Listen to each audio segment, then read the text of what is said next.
Hi guys, আসসালামু আলাইকুম। এইটো নতুন সাইট, আজিৰ পৰা ইয়াতে কাম কৰিম। দুটা পাত আছে, তিনিটা কৰি 6টা ৰুম, দুটা লেট্ৰিন হ'ব, এটা বাথৰুম, কিটচেন হ'ব দুটা।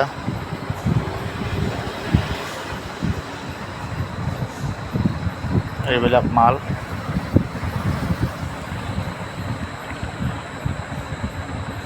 এইটো হ'ল কিটচেন এটা।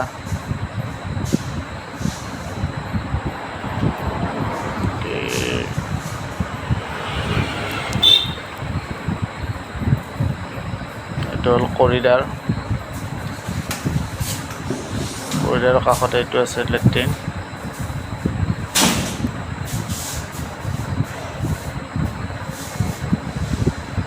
সেইটো হ'ল বাথৰুম, চাইডতো লেট্ৰিন। বাই বাই গাইছ, ভাল লাগিলে শ্বেয়াৰ কৰিব।